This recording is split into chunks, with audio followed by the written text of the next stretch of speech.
Hello everyone, welcome to apex vision and voice.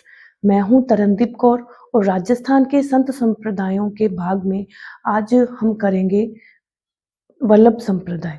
Vallabh संप्रदाय करने से पहले मैं आपको एक बात बताना चाहूंगी कि जैसे कि आप सभी जानते हैं कि 1669 में सन 1669 में औरंगजेब ने मूर्ति विरोधी नीति अपनाई थी।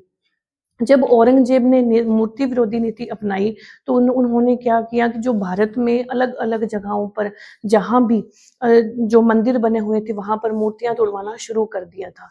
इसी तरह औरंगजेब ने यूपी के गोवर्धन में वहां पर भी श्री कृष्ण जी की मूर्ति थी, श्रीनाथ जी की मूर्ति थी, उनको तुड़वाना इन्होंने प्रारंभ किया। तो इसलिए उस मंदिर के जो दो पुजारी थे उनका नाम था गोविंद और दामोदर। दो पंडित थे जिनका नाम भी हमें याद रखना है। वो थे एक पंडित गोविंद जी, एक थे पंडित दामोदर जी। ये उस समय क्या करते हैं कि जो वो मंदिर की जो मूर्ति है उसे लेकर राजस्थान की तरफ आ जाते हैं। राजस्थान में बूंदी, किशनगढ़, पुष्कर यहाँ होते हुए वो मेवाड़ में पहुंचते हैं। अलग अलग जगहों पर वो चाहते हैं कि इस मंदिर को स्थापित कर दिया जाए या इस मूर्ति को बचाया जाए। तो जैसे ही वो किशनगढ़, बूंदी और पुष्कर की तरफ जाते हैं तो उन्हें पता लगता है कि मेवाड़ के महाराणा राज सिंह, जो कि औरंगजेब की मूर्ति विरोधी जो नीति है उसका विरोध कर रहा है। तो वो मेवाड़ के महाराणा राज सिंह से मिलते हैं। मेवाड़ के महाराणा राज सिंह से मिलते हैं और उन्हें कहते हैं कि हम इस मूर्ति को बचाना चाहते हैं। तो मेवाड़ के महाराणा राज सिंह औरंगजेब की मूर्ति विरोधी नीति का विरोध करते हुए सिहाड़ गांव, मेवाड़ में राजसमंद में सिहाड़ गांव में, जो उस टाइम मूल नाम था सिहाड़ गांव में, वो एक मंदिर की स्थापना करते हैं और वहां पर इस मूर्ति की स्थापना करते हैं और वहां पर बनता है नाथ जी की मूर्ति की स्थापना करते हैं। तो ये वहां बन जाता है नाथ द्वारा, वहां पर नाथ द्वारा बनता है और होती है वहां पर वल्लभ संप्रदाय की शुरुआत। इस तरह हम देखते हैं कि कैसे गोवर्धन यूपी से दो पंडित दामोदर जी और गोविंद जी, दामोदर जी और गोविंद जी क्या लेके आते हैं, नाथ जी की मूर्ति लेकर आते हैं उन्हें औरंगजेब की मूर्ति विरोधी नीति के अगेंस्ट उन्हें बचाने के लिए। तो यहाँ पर मेवाड़ के महाराणा राज सिंह औरंगजेब की मूर्ति विरोधी नीति का विरोध करते हुए वहां सिहाड़ गांव नाथ द्वारा राजसमंद में वो मूर्ति की स्थापना करते हैं और वहां से नाथ जी की मूर्ति स्थापित करते हुए उसका सिहाड़ गांव का नाम क्या बन जाता है, नाथ द्वारा, जिसे हम आज नाथ द्वारा राजसमंद के रूप में जानते हैं। अब हम देखते हैं वल्लभ संप्रदाय। वल्लभ संप्रदाय की स्थापना जैसे कि इसके नाम से ही प्रतीत होता है वल्लभ, तो इसके संस्थापक वल्लभाचार्य थे। जैसे कि हम देखें इसके संस्थापक कौन है, वल्लभाचार्य। वल्लभाचार्य जी ही यूपी में एक नाथ जी का मंदिर स्थापित करते हैं। ठीक है, अब जैसे कि हम इसके अलग अलग नाम हैं, हमें कई बार इन नामों का याद नहीं रहता है, तो अगर हम एक नाम के साथ उसकी और बातें अगर कनेक्ट करते हैं तो वो हमें सारी बातें याद। अब जैसे जैसे मैं आपको वल्लभ संप्रदाय के बारे में बताऊंगी, अगर आप इसे सिर्फ ना देख के और सिर्फ सुनेंगे भी और उसके बाद जो आपकी बुक है अगर आप उसमें से भी इसको रीड करेंगे तो आपको ये चीज याद हो जाएगी। पहले तो आपको वल्लभ संप्रदाय से रिलेटेड ये बात याद रखनी है कि राजस्थान में वल्लभ संप्रदाय की जो प्रधान पीठ है वो सिहाड़ गांव नाथ द्वारा राजसमंद में है। और सिहाड़ गांव नाथ द्वारा राजसमंद में ये आई कैसे, इसकी कहानी मैं आपको बता चुकी हूँ। अब देखिए, अब जैसे अलग अलग संप्रदाय हम याद करते हैं, पढ़ते हैं, तो उनमें क्या होता है कि इसमें ग्रंथ कौन से हैं और इसमें दर्शन कौन सा दिया गया, इसके मंदिर कौन कौन से हैं, ये बातें हमारी इंपॉर्टेंट होती है जो कि हमें याद करनी होती है। अब आप याद रखें, सबसे पहले आता है वल्लभ। अब आप देखिए कि मान लो कोई छोटी सी चीज है, ठीक है, वो कमरे में कहीं खो गई, अणु रूप में है। अणु रूप में आप जानते होंगे, साइंस भी आप पढ़ते हैं तो आपको पता होगा कोई चीज है अणु रूप में है, वो कहीं पर खो गई और मुझे वो दिख नहीं रही है। मैं चाहती हूँ कि वो मुझे शुद्ध रूप में दिख जाए, मैं चाहती हूँ कि वो अणु जैसी चीज मुझे शुद्ध रूप में दिख जाए। तो मैं क्या करूंगी, मैं जगाऊंगी बल्लभ। क्या जगाऊंगी मैं, बल्लभ। अब बल्लभ से आपको याद रखना है बल्लभ, ठीक है। अगर मुझे अणु जैसी कोई चीज शुद्ध रूप में देखनी है तो मैं क्या जगाऊंगी, बल्लभ। और बल्लभ जगते ही उस अणु की शुद्ध रूप में मुझे क्या हो जाएगी, पुष्टि हो जाएगी। अब इन बातों को आप कनेक्ट करें। वल्लभ बोलते ही आपके दिमाग में आ जाना चाहिए कि अणु, एक छोटा सा अणु जो मुझे देखना है, जमीन पे गिरा हुआ, वो भी कैसे देखना है, बिल्कुल शुद्ध रूप में देखना है। उस शुद्ध रूप में देखने के लिए मैं क्या जगाऊंगी, बल्लभ, और बल्लभ जगाते ही मुझे उसकी क्या हो जाएगी, पुष्टि हो जाएगी। अब आप देखिए वल्लभ संप्रदाय के संस्थापक कौन है, वल्लभाचार्य। इसका अन्य नाम क्या है, पुष्टि हो जाएगी, वल्लभ से क्या होती है, पुष्टि होती है, तो इसका अन्य नाम है पुष्टि मार्गी संप्रदाय। और इसका ग्रंथ क्या था, हमें क्या देखना है, वल्लभ जगा के अणु, अणु अणु भाष्य, और इसका दर्शन शुद्धाद्वैत। अब क्या हमने बल्लभ जगाया, उससे हमें अणु जैसी चीज देखनी है, वो भी कैसे, शुद्ध रूप में, शुद्ध रूप में देखनी है। और जैसे ही बल्लभ जगाया तो उसकी क्या हो जाएगी, पुष्टि की, ये रहा अणु, हमें शुद्ध रूप में दिख गया। अब वैसे भी आप देखिए कि वल्लभ से अगर अणु आपको याद रह जाता, अणु भाष्य, अणु भाष्य से आपको याद रहेगा शुद्धाद्वैत, और ये पुष्टि मार्ग संप्रदाय भी आपके याद रह जाएगा।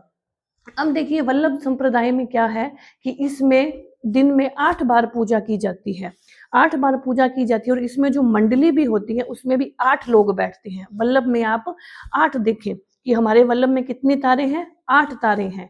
और इस संप्रदाय में क्या है, जो पूजा की जाती है, पूजा की जाती है वो कितनी बार की जाती है, दिन में 8 बार की जाती है। और इसमें जो कवि मंडली बैठती है, कवि मंडली बैठती है, उसको भी क्या बोलते हैं, अष्टछाप कवि मंडली। और इसका मूल मंत्र है श्री कृष्ण शरणम गमय। इनके उत्तराधिकारी या इनके पुत्र की बात की जाए तो वो थे विठल नाथ जी। वैसे तो इसके संस्थापक तो हैं हमारे वल्लभाचार्य जी, जैसे कि इनके नाम से ही प्रतीत होता है कि वल्लभाचार्य जी ने वल्लभ संप्रदाय की स्थापना की। लेकिन जो इनके पुत्र थे विठल नाथ जी, उन्होंने इस संप्रदाय का जो मेनली प्रचार किया या इस संप्रदाय को जो आगे बढ़ाया, वो कौन थे, विठल नाथ जी। विठल नाथ जी ने इस संप्रदाय को आगे बढ़ाया। उनके भी आगे 7 पुत्र थे, उन 7 पुत्रों के नाम पर हमारे राजस्थान में और अन्य जो भी है अलग अलग जगह पर उनके मंदिर बने हुए हैं, वो भी मैं आपको इजीली याद करवाने की कोशिश करूंगी। अब देखिए कि प्रधान पीठ वल्लभाचार्य की भारत में प्रधान पीठ अगर पूछी जाए तो वल्लभ जी ने क्या किया था कि वृंदावन यूपी में इन्होंने नाथ जी की मूर्ति की वहां पे स्थापना की थी। और जो मूर्ति हम जो दामोदर जी और गोविंद जी जो लेके आए थे, वो लेके आए थे गोकुल यूपी से, वो भी उत्तर प्रदेश से आई थी, लेकिन जगह क्या थी, सॉरी गोकुल मैं बोल रही हूँ, गोवर्धन से लेकर आए थे। इसके बाद अब ये देखिए कि मंदिर को ये हवेली बोलते हैं, और संगीत को हवेली संगीत, ये इतना कोई इंपॉर्टेंट नहीं है, आप पढ़ेंगे 1 या 2 बार याद हो जाएगा, ठीक है। उसके बाद ईश्वर की कृपा से क्या होगी, पुष्टि। अब जैसे कि आपको ध्यान है कि हम क्या बोलेंगे, वल्लभ जगेगा तो क्या हो जाएगी, पुष्टि होगी। तो भगवान भी वल्लभ जगाएगा तो हमारी पुष्टि हो जाएगी ना कि हम हैं। तो इसलिए इसमें ईश्वर की कृपा को क्या बोलते हैं, पुष्टि। इसमें एक ये ध्यान हमें और रखना है कि यहाँ पे नाथ जी की पूजा होती है, वो किस रूप में होती है, बाल रूप में पूजा होती है। राजस्थान में इसकी प्रधान पीठ कहाँ होगी, जहां पर दामोदर जी और गोविंद जी जो श्रीनाथ जी की मूर्ति लेकर आएंगे, वहां पर इसकी प्रधान पीठ होगी। एक तो थी इसकी प्रधान पीठ सिहाड़ गांव नाथद्वारा राजसमंद में, और दूसरी इसकी प्रधान पीठ है कांकरोली राजसमंद में। दोनों ही इसकी जो पीठें हैं वो कहाँ पर है, एक तो है हमारी सिहाड़ गांव नाथद्वारा राजसमंद में, और दूसरी है कांकरोली राजसमंद में। अब देखिए वल्लभ संप्रदाय की 7 पीठें थी, जैसे कि हम ये बहुत सारी जगहों पर ये चीज भी पढ़ते हैं कि विठल नाथ जी के या वल्लभाचार्य जी के 7 पुत्र थे, और 7 पुत्रों के नाम पर अलग अलग इनकी प्रधान पीठ है। तो आप ये ध्यान रखिए कि मधुर विठल वल्लभाचार्य जी है, वो अपने बच्चों के बारे में बोल रहे हैं कि मेरा मधुर विठल द्वार आया गोकुल के, मेरा मधुर विठल द्वार आया गोकुल के, गोकुल गोकुल करता बाल मन को भाया, गोकुल गोकुल करता बाल मन को भाया। मधुर से आपको याद रखना है मथुरेश्वर। दूसरा मधुर विठल द्वार आया गोकुल के, गोकुल गोकुल करता, गोकुल गोकुल 2 बार बोला गया है, तो यहाँ पर 2 बार गोकुल, एक तो गोकुल चंद्र जी का मंदिर है और एक है गोकुल नाथ जी का मंदिर। मधुर विठल द्वार आया गोकुल के, गोकुल गोकुल करता बाल मन को भाया। मथुरेश्वर जी, विठल नाथ जी, द्वार आया द्वारिकाधीश, गोकुल के गोकुल चंद्र जी, गोकुल गोकुल करता 2 बार बोला मैंने, गोकुल गोकुल करता मतलब 2 बार गोकुल चंद्र गोकुल नाथ, बाल मन को भाया, बाल कृष्ण जी, और बाल मन मदन मोहन से, बाल मन से आपको कामवन भी याद रह जाएगा कि बाल मन को भाया।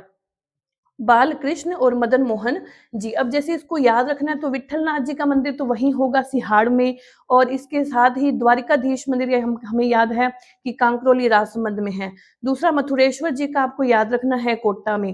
गोकुल चंद्र और गोकुल नाथ ये दोनों अलग अलग जगह पर है। गोकुल नाथ है ये गोकुल में ही है, गोकुल नाथ ये गोकुल यूपी में है। और बाल कृष्ण, बाल की सूरत प्यारी, बाल कृष्ण की सूरत प्यारी, बाल कृष्ण जी का मंदिर कहाँ है? सूरत गुजरात में। और गोकुल चंद्र कहाँ है? कामवन डीग।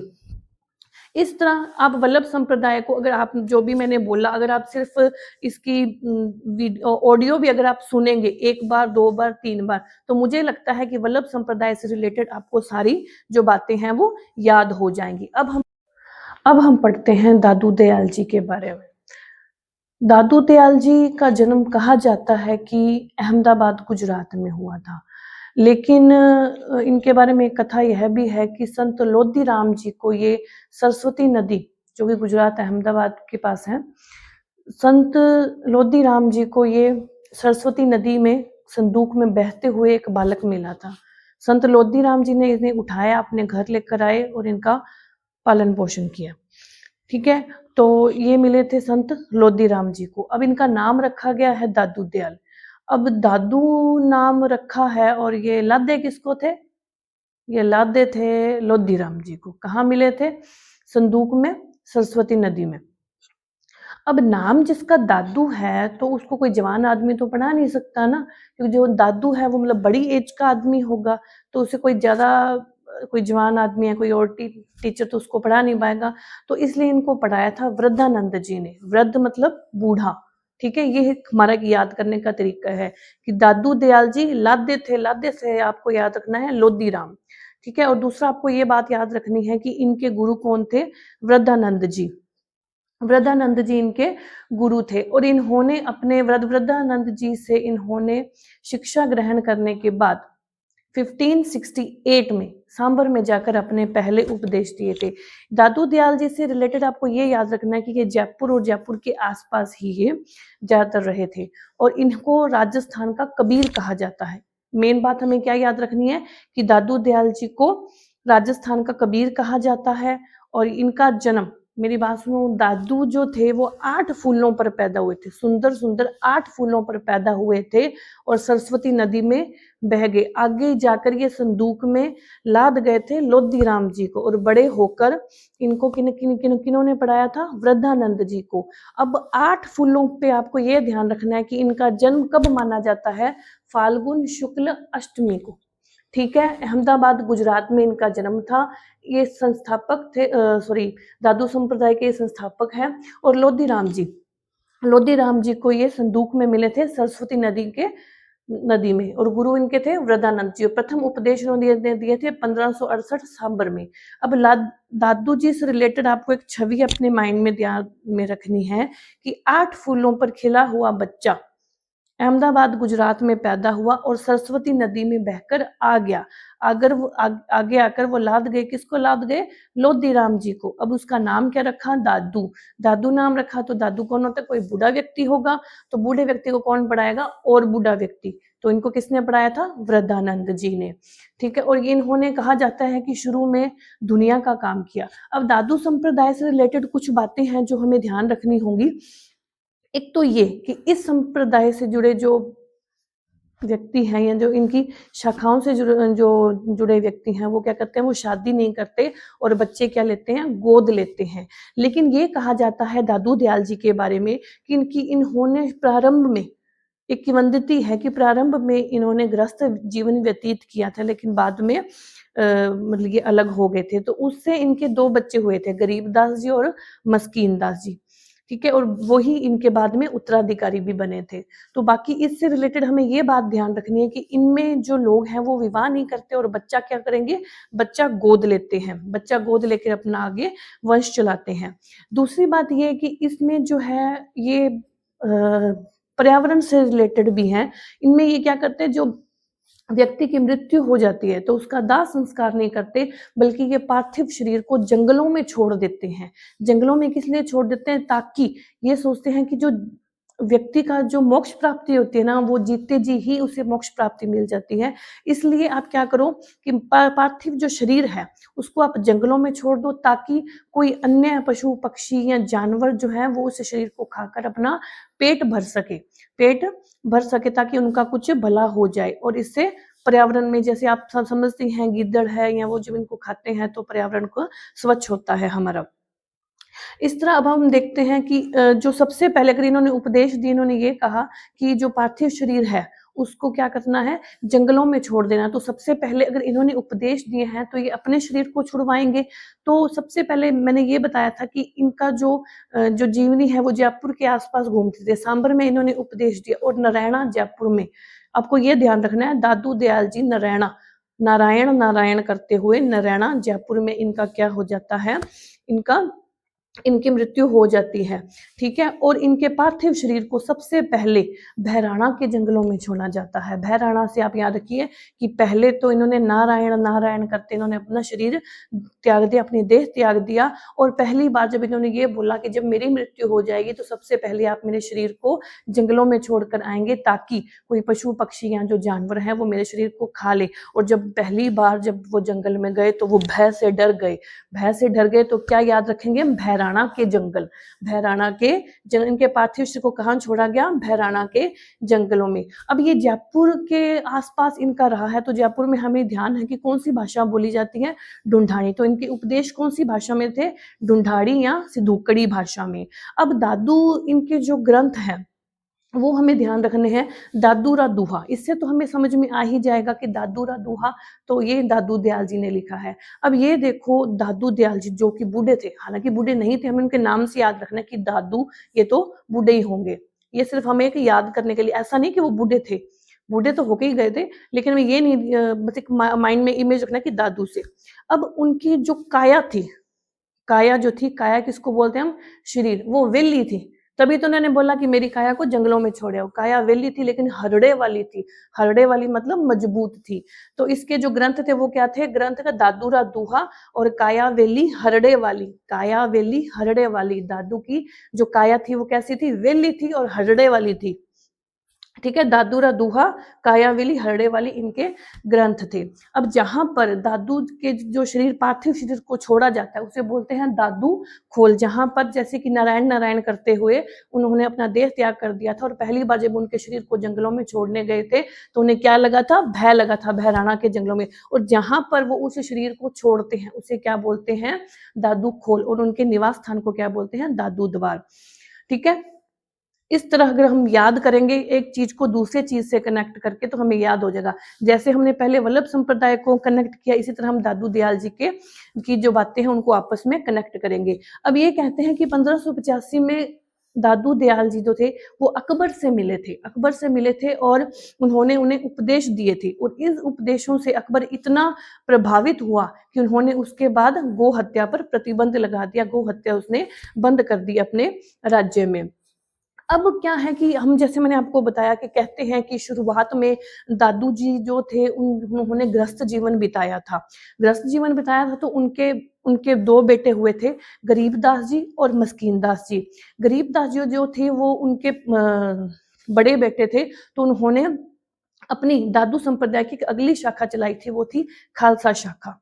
ठीक है। अब देखो, खालसा से आप याद रखो, जो गरीब है व्यक्ति है वही खास है। अमीर तो सबको ही दिख जाते, लेकिन जो गरीब है वो खास है। तो हम इसका याद रखें कि दादू संप्रदाय की जैसे वैसे 5 शाखाएं हैं, उसमें खालसा जो शाखा है उसको चलाते हैं गरीबदास जी और उत्तरादे को चलाते हैं बनवारी दास जी।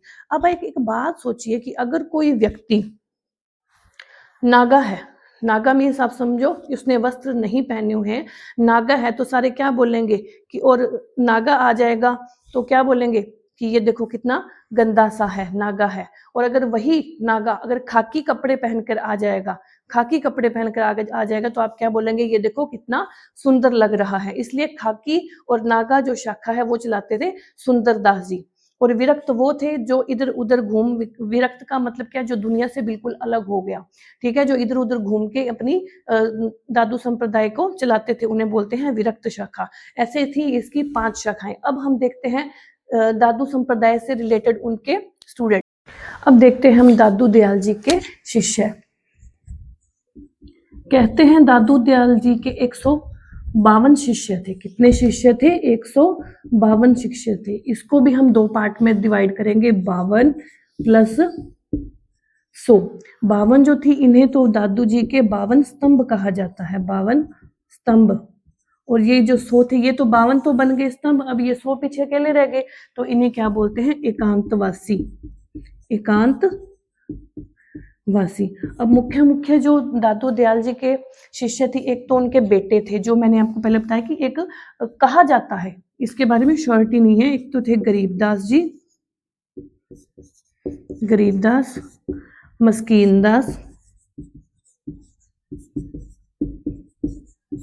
एक इनकी शाखा जो चलाई थी खाकी और नागा वाली। एक व्यक्ति जो नागा आ जाएगा तो आप उसे क्या बोलेंगे? देखो कितना गंदा लग रहा है। वही वो खाकी वर्दी पहन के आ जाएगा तो आप क्या बोलोगे? नहीं, ये तो बहुत सुंदर लग रहा है। खाका और नागी के जो संस्थापक थे वो कौन थे? सुंदरदास जी। तो सुंदरदास जी भी इनके क्या थे? शिष्य। एक थे रज्जब जी। रज्जब जी के बारे में आपको कथा पता होगी कि रज्जब जी जो थे, एक बार ये शादी में जा रहे थे, अपनी खुद की शादी में जा रहे थे। ये दूल्हे के वेश में थे, और दूल्हे के वेश में थे तो जाते जाते रास्ते में इन्होंने क्या किया? दादू दयाल जी के उपदेश सुने, और उपदेश सुनने के बाद ये पूरी उम्र ही क्या रहे? ये दूल्हे के वेश में ही रहे, और दूल्हे के वेश में ही इन्होंने क्या दिया? दादू संप्रदाय के का प्रचार किया। तो इसे संत रज्जब जी से रिलेटेड आप ये भी ध्यान रखें। और इन्होंने कभी उसके बाद शादी नहीं की। ये शादी करने जा रहे थे लेकिन उन्होंने शादी नहीं की। ये थे हमारे दादू दयाल जी। आगे हम पढ़ेंगे जाम्बो जी। अब हम देखते हैं विश्नोई संप्रदाय। विश्नोई संप्रदाय के बारे में लगभग सभी को बहुत सारी बातें हैं जो आप सभी को पता ही होंगी, उन बातों पर हम चर्चा नहीं करेंगे। सबसे पहले तो आपको ये चीज तो पता ही है, विश्नोई संप्रदाय की स्थापना किसने की? जाम्बो जी ने। इनका जन्म कहाँ होता है? पीपासर नागौर में। पीपासर नागौर में। दूसरी बात हमें ये याद रखनी कि इनका जन्म, जैसे कि हमने दादू दयाल जी का जन्म याद किया था ना कि सुंदर 8 फूलों पर उनका जन्म हुआ था, इसी तरह जाम्बो जी का जन्म होता है भाद्र कृष्ण अष्टमी। भाद्र कृष्ण अष्टमी। भाद्र कृष्ण अष्टमी आप सभी को याद होगा कि इस दिन हमारे कृष्ण भगवान जी का भी जन्म होता है। तो इसलिए इनकी जो माता है वो ये मानती है कि मेरा बेटा तो कृष्ण का अवतार है, मेरा बेटा तो कृष्ण का अवतार है। क्यों? क्योंकि इसी दिन भगवान कृष्ण का भी जन्म हुआ था और इसी दिन हमारे जाम्बो जी का भी जन्म हुआ था। तो इनकी माता हंसा देवी, इनकी माता का नाम है हंसा देवी और पिता है लोहट। माता हंसा देवी ये मानती है कि मेरा पुत्र क्या है? कृष्ण का अवतार है। लेकिन जैसे ही इन्होंने 1485 समराथल बीकानेर में अपने विश्नोई संप्रदाय की स्थापना की, तो जो इनको मानने वाले वो इनको विष्णु का अवतार मानते हैं। किसका अवतार मानते हैं? विष्णु का अवतार मानते हैं। और जो इनकी माँ है वो इसे क्या मानते हैं? कृष्ण का अवतार मानती है। इसी तरह जो जाम्बो जी थे ये बहुत कम बोलते थे, बहुत ही कम बोलते थे, बहुत ही गंभीर किस्म के व्यक्ति थे ये। तो इसलिए बहुत सारे लोग इनको गहला गूंगा भी कहते थे। ठीक है, हम देखते हैं कि इनकी स्थापना कब होती है? जब इसकी स्थापना करते हैं विश्नोई संप्रदाय की। इनका जन्म होता है पीपासर नागौर में। इनका जन्म होता है भाद्र कृष्ण अष्टमी को। माता का नाम है हंसा देवी और पिता है लोहट जी। और 1485 के साथ आप याद करिए 1585, अभी हम पढ़ के आए थे दादू दयाल जी 1585 में इन्होंने क्या किया था? अकबर को उपदेश दिए थे। अगर आप ऐसे कनेक्ट करेंगे तो याद रहेगा। 1485 में ये क्या करते हैं? जाम्बो जी विश्नोई संप्रदाय की स्थापना करते हैं। और 1585 में क्या हुआ था? 1585 में दादू दयाल जी ने अकबर को उपदेश दिए थे और उन्होंने क्या किया था? गो हत्या बंद कर दी थी। इसीलिए जाम्बो जी, इसी तरह जाम्बो जी ने भी उपदेश दिए थे। किसको दिए थे? सिकंदर लोदी को। दादू दयाल जी ने उपदेश दिए थे अकबर को और जाम्बो जी ने उपदेश दिए थे सिकंदर लोदी को। और वहां पर अकबर ने गो हत्या रोकी थी, इसी तरह सिकंदर लोदी भी जाम्बो जी के उपदेश सुनकर यहाँ पर गो हत्या पर प्रतिबंध लगाएगा। ठीक है, 1485 समराथल बीकानेर में ये विश्नोई संप्रदाय की स्थापना करते हैं। इनकी प्रधान पीठ हमें याद रखने का है तलवा मुकाम बीकानेर। इनका भी जो कर्म स्थली है वो नागौर फलोदी बीकानेर के आसपास रहेगी। ये ब्रह्मलीन हुए थे। ब्रह्मलीन मतलब ब्रह्मलीन जब हुए तो ये लाल हो गए। जाम्बो जी जब ब्रह्मलीन हुए तो लाल हो गए। वैसे हम ये ध्यान रखते हैं कि विश्नोई संप्रदाय के 19 नियमों में ये क्या करते हैं? नील का प्रयोग नहीं करते। नील का प्रयोग नहीं करते।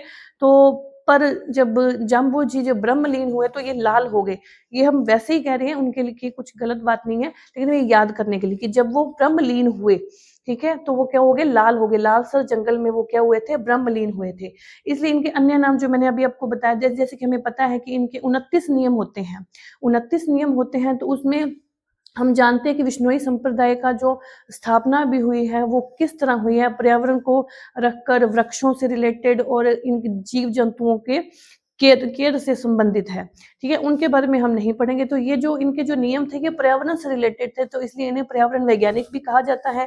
इनको जो मानने वाले हैं वो इनको क्या बोलते हैं, विष्णु का अवतार। और कृष्ण का अवतार इनको कौन मानता था, इनकी माता जी। ये कम बोलते थे तो इसलिए इनको क्या बोलते थे, गहला गूंगा। इनका मेला जो है वो फाल्गुन और आश्विन अमावस्या को लगता है। और जैसे कि मैंने आपको बताया कि सिकंदर लोदी को इन्होंने उपदेश दिया और उनसे प्रभावित होकर सिकंदर लोदी ने भी क्या किया था, गो हत्या पर प्रतिबंध लगा दिया था। इनके ग्रंथ ज्यादा मुश्किल नहीं है याद करने वाले, वो जम्ब सागर, जम्बवाणी, जम्ब संहिता, जम्ब गीता। और जम्ब गीता को तो ये क्या मानते हैं, पांचवा वेद मानते हैं। जम्ब गीता के बारे में हम याद रखेंगे कि ये उसको पांचवा वेद मानते हैं। जम्बो जी के जो है 8 धाम है, ये आपको याद करने पड़ेंगे। कुछ आपको याद हो जाएंगे, क्यों, क्योंकि जैसे इनका जन्म, इनका ब्रह्मलीन होना, ऐसी जगहें हैं जिनके बारे में हमें 3-4 जगहें पता है, लेकिन बाकी आपको 3 या 4 बार आप पढ़ेंगे, 5-6 बार रटेंगे तो ये आपको याद हो जाएंगे। इनसे रिलेटेड कोई कहानी नहीं बनाई मैंने। इनके 8 धाम थे। पीपासर नागौर जहां इनका जन्म हुआ, पहला धाम कहाँ होगा, जहां पर इनका जन्म हुआ, पीपासर नागौर। फिर ये ब्रह्मलीन कहाँ हुए थे, लालसर। लालसर बीकानेर में, वहां भी इनका धाम है। मुकाम के बारे में हम सभी जानते हैं, मुकाम बीकानेर में है। फिर जांभा और जांगलू, जांभा तो इनका जाम्बो जी नाम है तो आप ऐसे याद रख सकते हैं, जांभा फलोदी वो भी इनका एक धाम है। जागलू बीकानेर, ये बीकानेर में है, ये भी है। ये आपको 3 ही याद करने पड़ेंगे, मेरे ख्याल से ये 5 आपको याद होंगे। पीपासर, लालसर, मुकाम, जांबा, जांगलू और है रामड़ावास व लोहावट, ये जोधपुर में है। रोटू नागौर में और लोदीपुर, अभी अब याद रखिए सिकंदर लोदी को उन्होंने उपदेश दिए थे, तो वहां का जो लोदीपुर है यूपी में, वहां पर भी इनका एक धाम है, क्योंकि वहां पर जाकर ये उनसे बहुत प्रभावित हुए और गो हत्या पर रोक लगाई, तो इन्होंने वहां पर भी इनका एक धाम बनाया लोदीपुर। और बाकी हमारे पास कौन से रह गए याद करने वाले, 2, रोटू, रामड़ावास व लोहावट, ये थे इनके 8 धाम। और इसके साथ ही हमारा आज के संत संप्रदाय का जो टॉपिक है वो खत्म होता है। अगर आपको क्लास अच्छी लगी तो लाइक करें, सब्सक्राइब करें और अपने फ्रेंड्स के साथ शेयर करें, जो भी तैयारी करें, ताकि उनकी हेल्प हो सके। धन्यवाद।